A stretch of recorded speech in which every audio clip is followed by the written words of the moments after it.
नीलम पाठक। मैं अपनी लिखित एक कहानी आप लोगों को सुनाती हूँ जिसका शीर्षक है अल्हड़ सपने।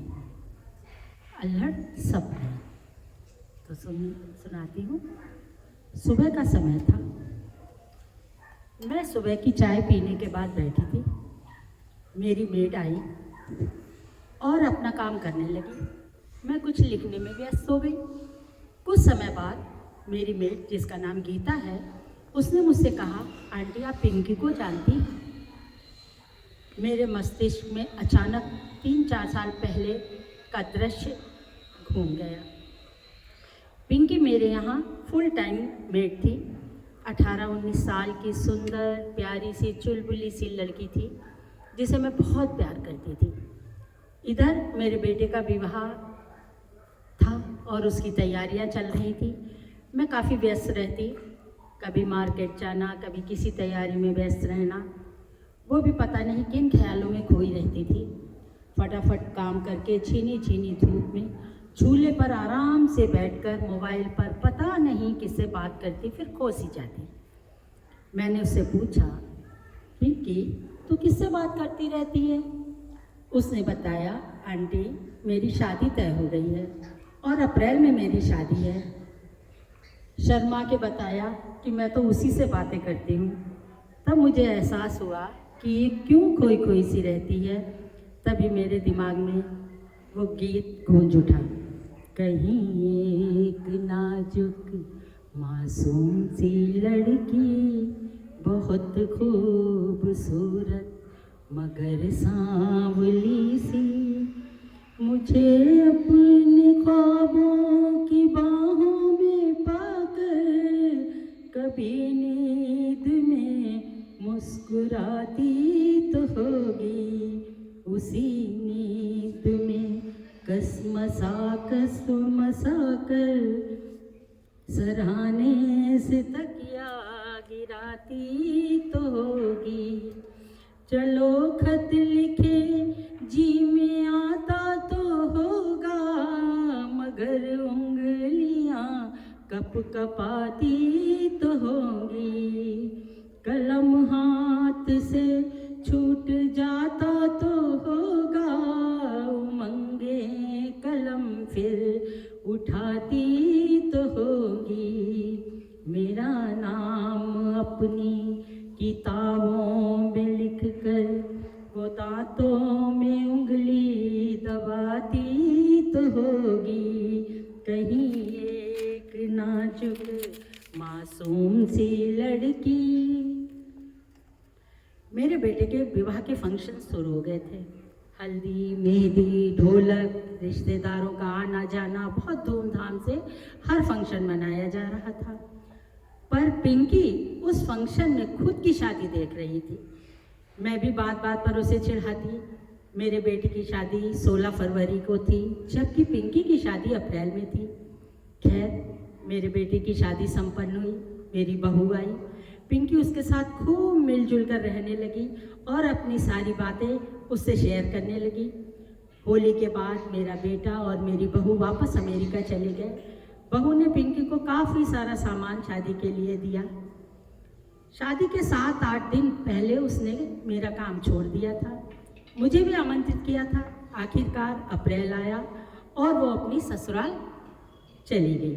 पीछे से गीत बजता है, मैं तो छोड़ चली बाबुल का देश, पिया का घर प्यारा लगे। मैं तो छोड़ चली बाबुल का देश, पिया का घर प्यारा लगे। कोई मैके को दे दो संदेश, पिया का घर प्यारा लगे। ननदी में देखी है बहना की सूरत, सासू जी मेरी है ममता की मूरत। हो पिता जैसा ससुर जी का बेश, पिया का घर प्यारा लगे। वो बहुत खुश थी। मायके में कमाती थी। पिंकी अपने घर की बड़ी बहू थी। शादी के बाद वो मुझसे भी मिलने आई थी, बहुत ही खुश थी, उसे वहाँ बहुत प्यार मिल रहा था। अब तो वो बहुत खूबसूरत सी लग रही थी, इठलाती, बल खाती, घर में गाती फिरती, घूमती रहती थी। रजनी गंधा फूल तुम्हारे महके यूं ही जीवन में, यूं ही महके प्रीत पिया की मेरे अनुरागी मन में।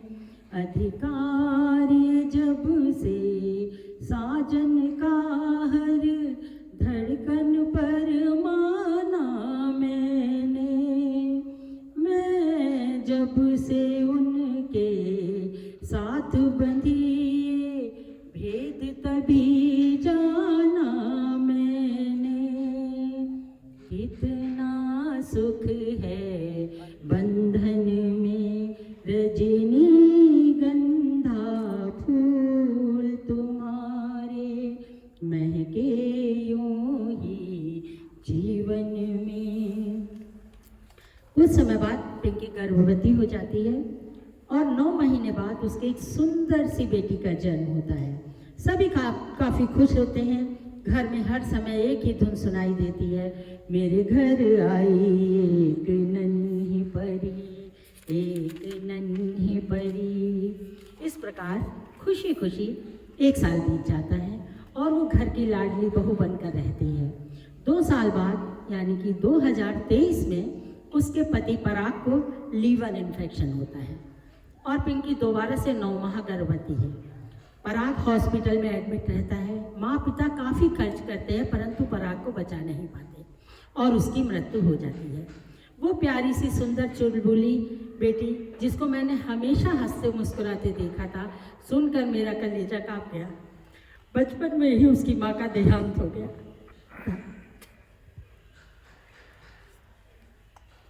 छोटे छोटे 5-6 साल के 2 भाई थे। पिताजी कोई खास अच्छे नहीं थे, वो काम करके अपना खर्चा चलाती थी। विवाह बाद भी भगवान ने उसके साथ कुछ अच्छा नहीं किया।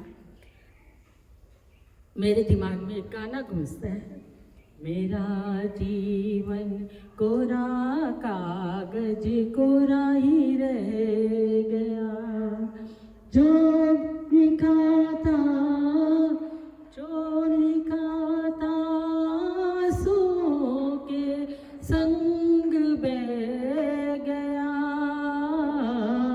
मेरा जीवन कोरा कागज कोरा ही रह गया। 1 महीने बाद मैंने सुना उसके बेटे का जन्म हुआ है। मुझे बहुत खुशी हुई। उसके सास ससुर बहुत अच्छे थे, वो पिंकी को बहुत प्यार करते थे। बेटे होने के बाद उन्होंने पिंकी के सामने अपने छोटे बेटे से विवाह का प्रस्ताव रखा, परंतु वो अभी इस बात के लिए मानसिक रूप से तैयार नहीं थी। कुछ समय पश्चात शायद वो ये समझौता स्वीकार कर ले, परंतु मुझे मालूम नहीं। समझौता गमों से कर लो, समझौता गमों से कर लो, जिंदगी में गम भी मिलते हैं, पतझड़ समझौता गमों से कर लो।